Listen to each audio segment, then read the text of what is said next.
I had barely taken my first sip of morning coffee when I reached for Jason's phone. It wasn't a habit I was proud of, but after what happened years ago, I had my reasons. I told myself it was just to check the weather app. We both knew each other's passcodes, but my thumb hovered over the messenger icon instead, and there it was. A thread of late-night messages from his coworker, Samantha Rhodes. "Not too late for you to be up," she'd teased, time-stamped at 1:01 a.m. "You've got class tomorrow," another message read. "Or did you change your mind? Just lounging around?" Jason had replied, "Good night," and then, "Pull yourself together," followed by a winking emoji from her. They weren't sexts, not technically, but the easy familiarity, the intimacy of those hours. It was the same prickling in my gut I'd felt once before, a feeling I'd learned not to ignore. I scrolled up. There were links to songs, memes, little inside jokes. It wasn't overtly romantic, but I could see it for what it was. She was in his world, deeply. She knew about his hobby flights, about his schedule, even gave him tips for his lessons. And in that moment, watching those words light up the screen, I was thrown back 12 years, to the first time it happened. Our daughter was 2 at the time. Back then there were no fancy messengers, just a plain old text message from a woman at work. The words were innocent enough, but I wasn't stupid. That day, I told him we were done, that he should pack his bags. He cried, begged, promised it was a mistake, and like a fool, I forgave him. Looking back now, I can see that he pined for her for months afterward. But we moved on, or so I thought. We had another child, built what I thought was a beautiful life. A 4,000-square-foot home, a year-round gazebo with a grill, even bought the lot next door for our kids to play. Summers were full of green lawns and a heated pool, winters, sleds, and snowmen. I had my own small business, made enough for my heels, dresses, and a bit toward groceries. I wasn't the jealous type, but I checked his phone from time to time. He knew I did, and didn't object. Then, at 38, Jason decided to become a private pilot. It was his midlife crisis, I guess. What did I do as a good wife? Said yes, even though it cost us nearly $50,000. But in my gut, I knew this wasn't just about flying. I could feel trouble coming. And now, trouble had a name. Samantha. In the weeks after finding those messages, I tried to convince myself they were nothing. I even told myself, "Melissa, you've been married over 20 years. Don't throw it away over some midnight chit-chat." But the truth was, I already knew the pattern. I'd lived it before. Once you've caught your spouse lying with their eyes open, you never truly stop looking for the signs. The life we had built was the envy of our friends. 2 smart kids, Ethan, 15, and Lily, 12, who made us proud every day. Our home in Boise was the kind you saw in glossy real estate magazines.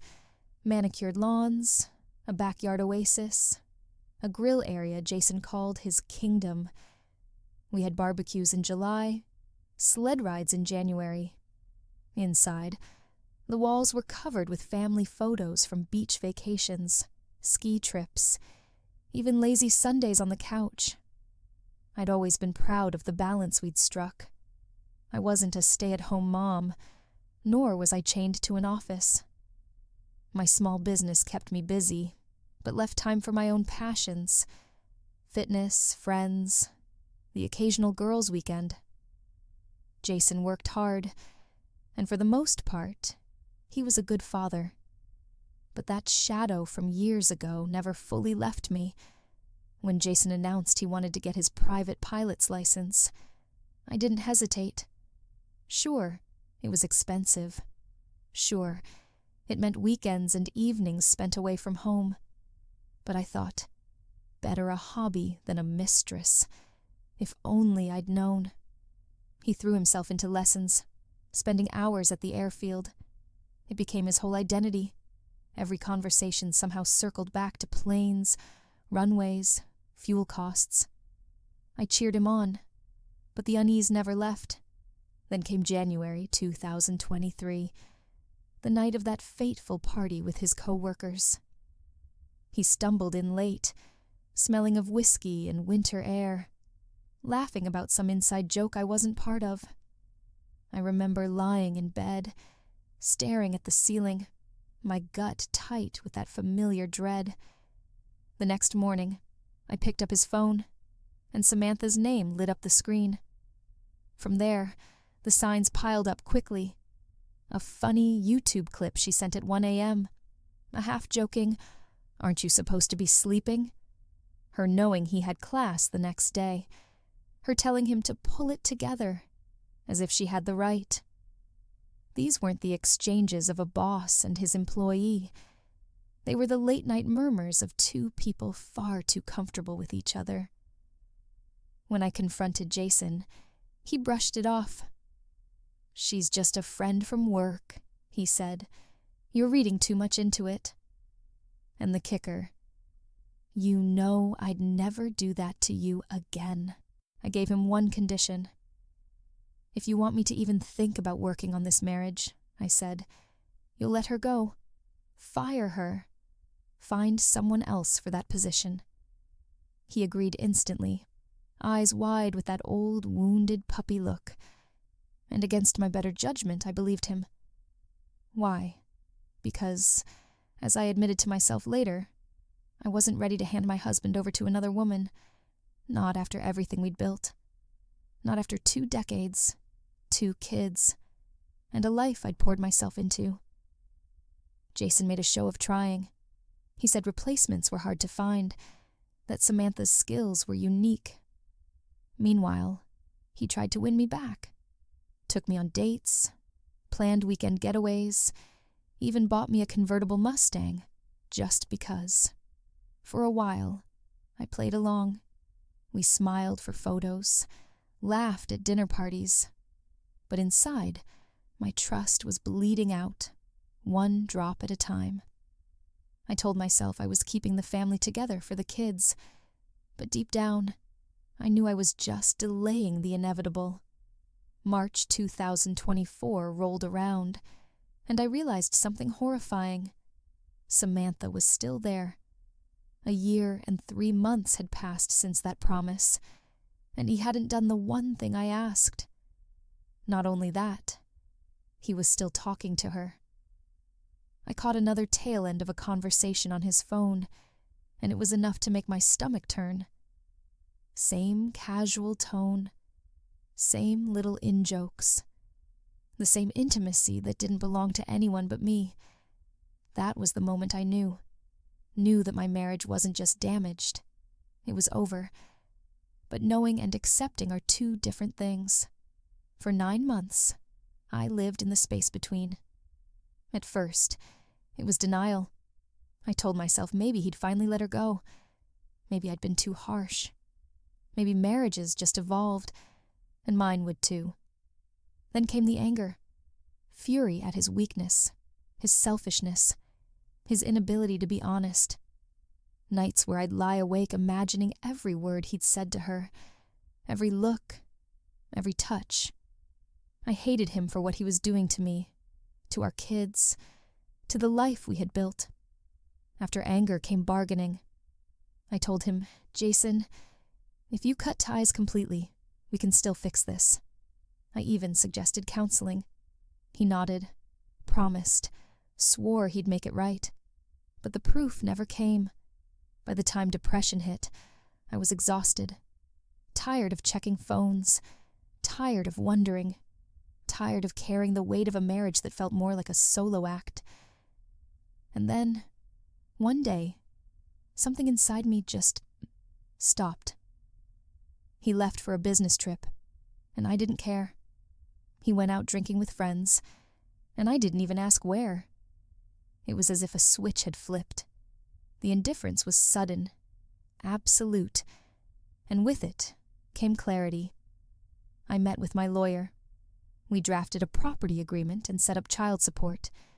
The date was marked, Monday, February 3rd, 2025.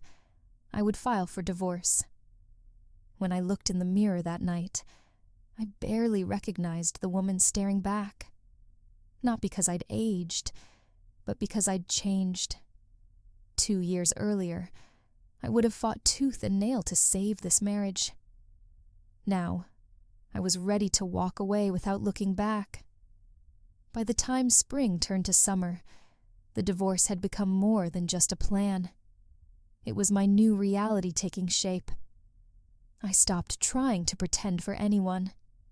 The cheerful small talk at barbecues faded, replaced by polite smiles. I no longer asked Jason about his day or his flights, and I sure as hell didn't care about Samantha's latest project at work. We lived under the same roof, but on different planets. Meals together became rare, conversations shorter, colder. Sometimes we'd go days without more than a few functional sentences about the kids' schedules, the bills, or groceries. It's strange how quickly a home can turn into just a house. The warmth I had poured into every corner, the cozy blankets on the couch, the candles in the kitchen, the flowers in the front yard, felt wasted. Everything was dull now, drained of the meaning it once had. And yet, for the kids, I played my part. We still did family movie nights, still showed up to their sports games and school events together, but even they could feel it. I caught Ethan watching us with that quiet, too old look in his eyes, as if he knew more than I wanted him to. Lily would try to sit between us on the couch, chattering away, filling the silence. In July, I spent a week away with my sister in Portland. It was the first time in years I'd been away from Jason without feeling that gnawing worry about what he might be doing. This time, I didn't care. I turned my phone off at night. I let myself laugh, drink wine on the porch, sleep in without guilt. While I was gone, Jason sent a few short texts, updates about the kids, a photo of the dog in the backyard. Nothing personal. No, I miss you. And I realized I hadn't expected one. When I came home, the air between us was even emptier than before. It wasn't hostile, just gone. We'd skipped straight past fighting into a kind of mutual absence. Then, in late August, I found it. Another fragment of a conversation between Jason and Samantha. This one was worse than the others. Not sexual, but threaded with the kind of inside intimacy that leaves no room for a spouse. Jokes about my supposed overreactions. References to things he'd never told me. Places they'd been. People they'd met together. I remember sitting at the kitchen table with my laptop open, staring at the messages while the hum of the refrigerator filled the silence. It was the clearest confirmation yet that I had been living in the shadow of their connection for far longer than I wanted to admit. I didn't confront him this time. There was no point. The proof wasn't for him. It was for me, a final nail in the coffin I'd already built. From that day forward, I started disentangling myself from our shared life in every practical way. I opened a separate bank account. I met with my lawyer again to finalize the terms we discussed. I began packing away the things that were mine alone. Photos, heirlooms from my parents, small treasures I didn't want to risk losing in the split. And in the quiet of those evenings, I felt something new. Relief. Relief is a strange thing. It doesn't come with fireworks or champagne. It comes in quiet moments, like realizing you've gone a whole day without checking his phone, or noticing that the knot in your stomach has loosened. By September, my focus had shifted almost entirely to the kids and to myself. I started running again, early mornings when the air was still crisp. I reconnected with friends I hadn't seen in years. I even signed up for a pottery class, something I'd always wanted to do but never found the time for. Jason noticed the changes, but he didn't comment. If anything, he seemed to retreat further into his own world, work, flights, and, I was sure, Samantha. We passed each other in the hallway like polite strangers, each moving around the other without touching. The property agreement was finalized in October. It gave me the house, primary custody of the kids, and a generous child support arrangement. Jason kept his plane and some investments. It was clean, fair, and most importantly, final. I didn't tell many people what was happening, just a few close friends and my sister. Most of our mutual acquaintances would find out after the papers were filed. I didn't have the energy for gossip, for people taking sides, for the pitying looks. In November, we hosted Thanksgiving for the kids' sake. It was awkward but civil. We cooked together out of habit, passing dishes back and forth without meeting each other's eyes. When everyone left, the silence in the house felt heavier than ever. December was easier. I threw myself into holiday preparations, decorating the tree with Ethan and Lily, baking cookies, wrapping presents late at night while watching old movies. Jason was around for some of it, absent for most. The kids noticed, but they didn't ask questions. I think they already knew the answers. One evening, just after Christmas, I found myself sitting in the living room, lights from the tree, reflecting off the windows, and I realized how peaceful I felt. Not happy, exactly, but free. The constant tension, the second guessing, the waiting for the next disappointment. It was all fading.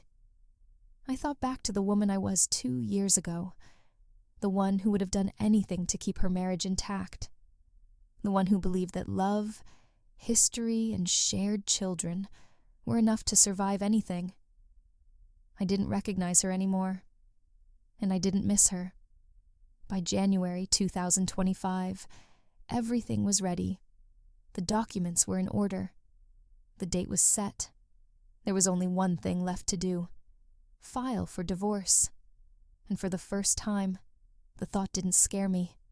It felt like the only way forward. The morning of February 3rd, 2025, was cold and clear. I woke before the alarm, lay in bed for a moment, and listened to the quiet. No rush, no chaos, just stillness. It felt like the world was giving me permission. I got up, made coffee, and sat at the kitchen table with the stack of documents neatly tucked into a folder. Ethan and Lily were still asleep. Jason was away on a short work trip. It was almost too perfect, as if the day had been designed for closure. Driving to the courthouse, I felt strangely calm, not triumphant, not devastated, just certain. Every mile between home and that building felt like shedding another layer of something heavy I'd been carrying for years. Filing the paperwork took less than 15 minutes. A few signatures, a stamped date, and it was done. 2 decades of marriage reduced to official pages in a manila folder. But those papers didn't erase the life we'd built. They just marked the end of a chapter that could no longer be sustained. When I walked back out into the crisp winter air, I expected to feel lighter.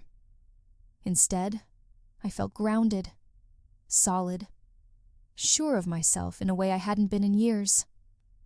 That evening, I cooked dinner for the kids. We ate at the table, talking about school and upcoming plans.